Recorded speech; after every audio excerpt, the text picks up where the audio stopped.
Hello guys, ഇന്നത്തെ video എന്ന് പറയുന്നത് ഒരു ചെറിയ യാത്രാ വീഡിയോ ആണ്. ഞങ്ങൾ ഈ അടുത്ത് ബർമിംഗം വരെ ഒന്ന് പോയിരുന്നു. അപ്പോൾ ബർമിംഗം പോയ വീഡിയോയും അതിലെ കാഴ്ചകളും ചെറിയ ചെറിയ കൊച്ചു കൊച്ചു കാഴ്ചകളൊക്കെയാണ് ഇന്നത്തെ വീഡിയോ എന്ന് പറയുന്നത്. ഞങ്ങൾ നാഷണൽ എക്സ്പ്രസ് ബസ്സിലാണ് ബർമിംഗമിലേക്ക് പോയതും തിരിച്ചു വന്നതും. ബസ്സിൽ ഏകദേശം ഒരു 2 hours ആയിരുന്നു ജേണി. ബസ്സിൽ വലിയ ടയേർഡായിട്ടുള്ള ജേണിയൊന്നുമല്ല, അത്യാവശ്യം ഓക്കെ ആയിരുന്നു.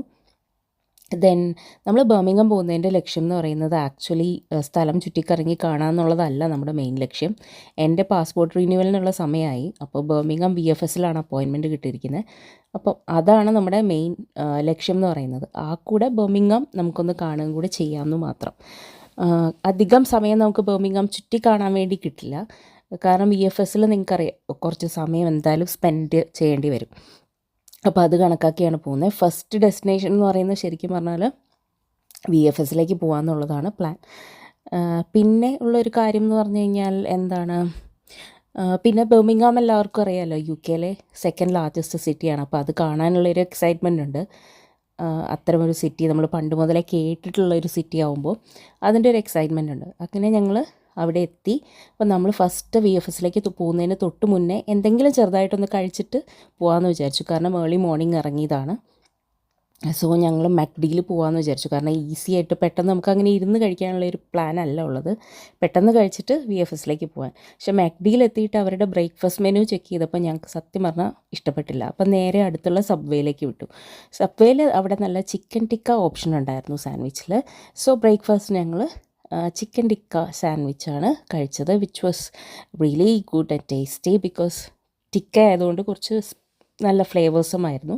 പിന്നെ അവിടുന്ന് ഞങ്ങൾ 82 നമ്പർ ബസ് എടുത്തിട്ട് ഒരു 45 minutes ഉണ്ട് VFS ഇരിക്കുന്ന സ്ഥലത്തേക്ക്. സോ ബസ് എടുത്തിട്ട് വേണം പോകാൻ. സോ അവിടുന്ന് നമ്മൾ ബസ്സിൽ കയറി നേരെ VFSലേക്ക് പോവാണ്. ഒരു 1/2 hour എങ്കിലും നേരത്തെ എത്തുന്നതാണല്ലോ നല്ലത്. എപ്പോഴും ഇത്തരം അപ്പോയിൻമെൻറ്റ്സ് ഒക്കെ ആകുമ്പോൾ നമ്മൾ നേരത്തെ എത്തുവാണെങ്കിൽ അത്രയും ടെൻഷൻ നമുക്ക് കുറഞ്ഞിരിക്കും. സോ നമ്മൾ ആ ഒരു ടൈം കണക്കാക്കിയാണ് അങ്ങോട്ട് പോകുന്നത്. പിന്നെ ഉള്ളൊരു കാര്യം എന്ന് പറയുന്നത്,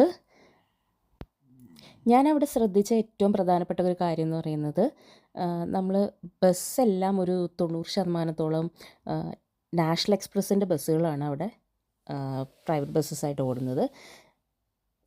നാഷണൽ എക്സ്പ്രസ് ബസ്സിൽ നമ്മൾ ബസ്സിൽ കയറിയപ്പോൾ തന്നെ അതിൻ്റെ ഡ്രൈവർ നമ്മളോട് പറഞ്ഞു, നമ്മൾ സിംഗിൾ ഫെയർ എടുക്കാനായിരുന്നു വിചാരിച്ചിരുന്നത്. അപ്പോൾ അവർ പറഞ്ഞു, ഫാമിലി പാസ് എടുക്കുവാണെങ്കിൽ നിങ്ങൾക്ക് എത്ര പ്രാവശ്യം വേണമെങ്കിലും നാഷണൽ എക്സ്പ്രസിൻ്റെ ബസ്സിൽ ട്രാവൽ ചെയ്യാം ഈ ഒരു ഡേ. സോ അതായിരിക്കും നിങ്ങൾക്ക് ബെറ്റർ ഓപ്ഷൻ. ഏതാ വേണ്ടതെന്ന് ചോദിച്ചു. സോ ഞാൻ ആലോചിച്ചപ്പോൾ yes, that's pretty good option.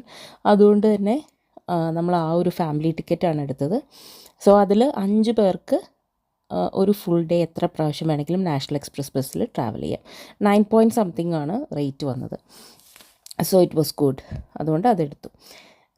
പിന്നെ എനിക്ക് തോന്നിയത് ബസ് ഫെയർ നമ്മൾ ഷെഫീൽഡിനെ കമ്പയർ ചെയ്യുമ്പം അല്ലെങ്കിലും സിംഗിൾ ഫെയറും കുറവാണ് ബർമിംഗമിൽ. ഇവിടെ എനിക്ക് ഏറ്റവും ഇഷ്ടപ്പെട്ട കാര്യം എന്താണെന്ന് വെച്ചാൽ റോഡൊക്കെ നല്ല വീതിയുള്ള റോഡുകൾ, ഫുട്പാത്ത്സ് ആണെങ്കിലും സൈക്കിൾ വേസ് ആണെങ്കിലും എല്ലാം നല്ല നല്ല വീതി എനിക്ക് ഫീൽ ചെയ്തു നമ്മുടെ ഷെഫീൽഡിനെ വെച്ച് നോക്കുമ്പോൾ. ആ ഒരു പ്രത്യേകത എനിക്ക് തോന്നി. ഇത് ശരിക്കും പറഞ്ഞാൽ സിറ്റി സെൻറ്റർ എന്ന് പറയുന്നത് നല്ല ഭംഗിയുണ്ട് കേട്ടോ, ബർമിംഗം സിറ്റി സെൻറ്ററൊക്കെ കാണാൻ വേണ്ടിയിട്ട്. സിറ്റി സെൻറ്ററും അതിനോടനുബന്ധിച്ച് അങ്ങനെയുള്ള ഒരു ബ്യൂട്ടിഫുൾ ആയിട്ടുള്ള ബർമിംഗാമിൻ്റെ വ്യൂ ആണ് ഇന്ന് ഞാൻ നിങ്ങൾക്ക് തരുന്നത്. പോകുന്ന വഴി മറ്റൊരു ബർമിംഗാമിൻ്റെ മറ്റൊരു ഫേസും കൂടെ കണ്ടു, പക്ഷേ അത് ഞാൻ കാണിക്കുന്നില്ല. പിന്നെ അപ്പോയിൻമെൻ്റ് എടുത്ത് കാര്യങ്ങളെല്ലാം അവിടെ ചെയ്തു. VFSൽ ഏകദേശം ഒരു നമ്മൾ നേരത്തെ ചെന്ന ഒരു ടൈമും കൂടെ കണക്കാക്കി ഒരു 2 hours എന്തായാലും എടുത്തിട്ടുണ്ട്. ഈ 2 hours എന്ന് പറയുന്നത് സത്യം പറഞ്ഞു കഴിഞ്ഞാൽ നമുക്ക് വരുന്നത്, അതായത് എല്ലാവരും പറഞ്ഞിട്ടുള്ള ഡോക്യുമെൻറ്റ്സ് എല്ലാം ഓൺലൈനിൽ നോക്കി പ്രോപ്പറായിട്ട് സെറ്റ് ചെയ്ത് പോവുകയാണെങ്കിൽ നമുക്ക് ആക്ച്വലി ഒരു 2 minutes മാക്സിമം 5 minutes നമുക്ക് അവിടെ കൗണ്ടറിൽ വരുന്നുള്ളൂ. പക്ഷേ ഈ ക്യൂവും ആളുകളുടെ തിരക്കും, പിന്നെ ചിലർ ഡോക്യുമെൻറ്റ്സ് കൊണ്ടുവരാതെ വരിക, പ്രോപ്പറായിട്ടുള്ള ഡോക്യുമെൻറ്റ്സ് എടുക്കാതെ വരിക, അങ്ങനെയുള്ള കൺഫ്യൂഷൻസ് ഒക്കെ വരുന്നതുകൊണ്ടാണ് ആക്ച്വലി പറഞ്ഞാൽ ഇത്രയും നമുക്ക് ടൈം പോകുന്നത്. ശരിക്കും അത്രയും ആവശ്യമില്ല. എല്ലാവരും നോക്കി കറക്റ്റായിട്ട് കൊണ്ടുവരുവാണെങ്കിൽ ഇത്രയും ടൈം എടുക്കില്ല എന്നാണ് എനിക്ക് തോന്നുന്നത്. അപ്പം ഞാനവിടെ അപ്പോയിൻമെൻറ്റ് എടുക്കുന്ന സമയത്ത് 2 hours അവർ വെറുതെ വെയിറ്റ് ചെയ്യണ്ടല്ലോ. എൻ്റെ ബ്രദറും മോനുമാണ് കൂടെ ഉണ്ടായിരുന്നത്. അപ്പോൾ അവർ രണ്ടുപേരും അവിടെ അടുത്തുള്ള ഒരു വിക്ടോറിയ പാർക്കിൽ പോയി. അപ്പം നെയ്ത്തിന് അവിടെ കളിക്കുകയും ചെയ്യാം, വെറുതെ അവിടെ VFSലിരുന്ന് ബോറടിക്കണ്ടല്ലോ. അപ്പോൾ അവരങ്ങനെ ആ പാർക്കിലായിരുന്നു. അപ്പം ഞാൻ എൻ്റെ അപ്പോയിൻമെൻറ്റൊക്കെ കഴിഞ്ഞ് കാര്യങ്ങളെല്ലാം കഴിഞ്ഞപ്പോൾ നേരെ അവിടെ പാർക്കിലേക്ക് പോയിട്ടോ. അപ്പോൾ പാസ്പോർട്ട് റിന്യൂവലിന് എനിക്ക് എത്രയായെന്ന് വെച്ചാൽ 84 അങ്ങനെ 80 സംതിങ് ആണ് പൗണ്ട്സാണ് ആയത്. നമ്മൾ കറക്റ്റ് ഡോക്യുമെൻറ്റ്സും ഫോട്ടോസും എല്ലാം കൊണ്ടുപോയി. ഇപ്പം ഫോട്ടോ കറക്റ്റായിട്ടല്ലാതെയൊക്കെ കൊണ്ടുവന്ന് കഴിഞ്ഞാൽ അവിടെ നിന്ന് വേണമെങ്കിൽ നമുക്ക് അവർ ഫോട്ടോ എടുത്ത് തരും കേട്ടോ. പക്ഷെ അതിന് എക്സ്ട്രാ പേ ചെയ്യണം. അങ്ങനെയൊക്കെയാണ് VFSലെ സംഭവങ്ങളുണ്ടായത്. എന്തായാലും 2 hours അവിടെ വെയിറ്റ് ചെയ്ത് മടുത്തിട്ടാണ് പിന്നെ പുറത്തേക്ക് ഇറങ്ങിയത്. പിന്നെ അവിടെ നിന്ന് ഞങ്ങൾ ബസ് പിടിച്ച് വീണ്ടും സിറ്റി സെൻറ്ററിലേക്ക് വന്നു. പിന്നെ ഫുഡ് കഴിക്കാമെന്നുള്ളതായിരുന്നു ഞങ്ങളുടെ ലക്ഷ്യം. അപ്പോൾ അവിടെ ഗ്രാൻഡ് സെൻട്രൽ എന്ന് പറഞ്ഞിട്ടുള്ള ഒരു വലിയ ഷോപ്പിംഗ് മാളിൽ കയറി. ഫസ്റ്റ് ഞങ്ങൾ ഒരു ചൈനീസ് റെസ്റ്റോറൻറ്റിലാണ് കേട്ടോ കയറിയത്. അവിടെ നിന്ന് ഞങ്ങൾ ഫ്രൈഡ് റൈസും പിന്നെ നൂഡിൽസൊക്കെ വാങ്ങി അത് കഴിച്ച് അങ്ങനെ ലഞ്ച് കഴിഞ്ഞ് പിന്നെ നമ്മുടെ ആ ഗ്രാൻഡ് സെൻട്രലിൽ ഒന്ന് കറങ്ങാമെന്ന് വിചാരിച്ചു. ജസ്റ്റ് ഒന്ന് ഷോപ്സിലൊക്കെ ഒന്ന് കയറി നോക്കി അങ്ങനെ അവിടെ സ്പെൻഡ് ചെയ്തു.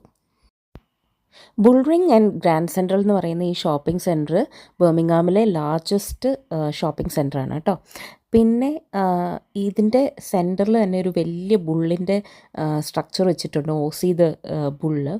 അപ്പോൾ അതിൻ്റെ അത് ഏതോ ഒരു കോമൺവെൽത്ത് ഗെയിംസിൻ്റെ ഇനാഗ്രൽ സെറമണിക്ക് വേണ്ടിയിട്ട് ഉണ്ടാക്കിയതാണ് ആ ബുള്ളെന്നാണ് പറയുന്നത്. ബർമിംഗ്ഹാമിൽ പല സ്ഥലങ്ങളിലും ഇതുപോലെ ബുള്ളിൻ്റെ സ്കൾപ്ചേഴ്സ് കാണാം. അതിൻ്റെ കാരണം എന്താണെന്ന് വെച്ചാൽ ബർമിംഗ്ഹാം ആൻഡ് ബുൾ ഫൈറ്റ് ആയിട്ട് ഭയങ്കര കണക്ഷൻസ് ഉണ്ട്. 16th സെഞ്ച്വറിയിലൊക്കെ നല്ല രീതിയിൽ ബുൾ ഫൈറ്റ് നടത്തിയിരുന്നൊരു സ്ഥലമാണ് ബർമിംഗ്ഹാം എന്ന് പറയുന്നു. അപ്പോൾ ഇപ്പോൾ അത് ബർമിംഗ്ഹാമിൻ്റെ ഐഡൻറ്റിറ്റി ആൻഡ് സ്ട്രെങ്ത് ഒക്കെ കാണിക്കാൻ വേണ്ടിയിട്ട് പല സ്ഥലത്തും സ്കൾപ്ചേഴ്സ് ഉണ്ട്. പിന്നെ അവിടെ പല സ്ഥലങ്ങളിലായിട്ട് വലിയ ഫാൻ വെച്ചിരുന്നു കേട്ടോ. അത് കാരണം കുറേ നേരം അവിടെ നിന്ന് കാറ്റ് കൊണ്ടു. പിന്നെ കണ്ടില്ലേ ഈ വോളിലൊക്കെ നല്ല പെയിൻറ്റിങ്സ് ചെയ്ത് വെച്ചിരിക്കുന്നത്. അത് ബർമിംഗ്ഹാമിലെ പല സ്ഥലങ്ങളാണ് കേട്ടോ വരച്ച് വെച്ചിരിക്കുന്നത്. അതെനിക്ക് നല്ലതായിട്ട് ഇഷ്ടപ്പെട്ടു. നല്ല ഭംഗിയുണ്ട് കാണാൻ വേണ്ടിയിട്ട്. പിന്നെന്താ അവിടെ നിന്ന് പുറത്തിറങ്ങി ഞങ്ങൾ വന്ന ദിവസം എന്ന് പറഞ്ഞു കഴിഞ്ഞാൽ ഒരു വെയിലുള്ള ദിവസമായിരുന്നു കേട്ടോ. അതായത് ഹോട്ടസ്റ്റ് ഡേ ഇൻ ഇംഗ്ലണ്ടാണ്. 33 ഡിഗ്രിയൊക്കെ ആയിരുന്നു അന്നത്തെ ടെമ്പറേച്ചർ എന്ന് പറയുന്നത്. ആ വെയിൽ കൊണ്ട് മടുത്ത് മണ്ണാങ്കട്ടയായിട്ടിരിക്കുന്നതാണ് നിങ്ങൾ കാണുന്നത്. അതുകൊണ്ട് തന്നെ സത്യം പറഞ്ഞാൽ പുറത്തിറങ്ങാനോ കറങ്ങി നടക്കാനോ ഒന്നും തോന്നുന്നുണ്ടായിരുന്നില്ല. പിന്നെ അവസാനം പോകുന്നതിന് മുന്നേ ഞങ്ങൾ വിചാരിച്ചു എന്തായാലും ഇവിടെ വരെ വന്നതല്ലേ, പീക്കി ബ്ലൈൻഡേഴ്സിൻ്റെ സ്റ്റുഡിയോയുടെ അവിടെ പോയി ഒരു ഫോട്ടോ എടുക്കാതെ എങ്ങനെ തിരിച്ചു പോകും. അതുകൊണ്ട് അവിടെ വരെ പോയി അവിടെ നിന്ന് കുറച്ച് ഫോട്ടോസൊക്കെ എടുത്ത് അങ്ങനെ ഇതായിരുന്നു ഞങ്ങളുടെ ലാസ്റ്റ് ഡെസ്റ്റിനേഷൻ. ഇതാണ് ഡിക്ബെത്ത് ലോക്ക് സ്റ്റുഡിയോസ്. അതായത് പീക്കി ബ്ലൈൻഡേഴ്സ് ക്രിയേറ്റർ ആയിട്ടുള്ള സ്റ്റീവൻ നൈറ്റിൻ്റെ ഫിലിം സ്റ്റുഡിയോ ആണ്. ഇതിൻ്റെ അകത്ത് കയറി കാണാൻ പറ്റുമെന്ന് എനിക്കറിയില്ല. ഞങ്ങൾ എന്തായാലും ഇവിടെ നിന്ന് കുറേ ഫോട്ടോസൊക്കെ എടുത്തിട്ട് തിരിച്ചു പോയി. അപ്പോൾ ഇതൊക്കെയാണ് ഞങ്ങളുടെ ബർമിംഗ്ഹാം യാത്രയുടെ വിശേഷങ്ങൾ. എല്ലാവർക്കും ഇഷ്ടപ്പെട്ടെന്ന് വിചാരിക്കുന്നു. So please do like, share and subscribe. അടുത്തൊരു വീഡിയോ ആയിട്ട് വീണ്ടും കാണുന്നത് വരെ ഇറ്റ്സ് മീ ആറ്റ് സൈനിങ് ഓഫ്. ബൈ.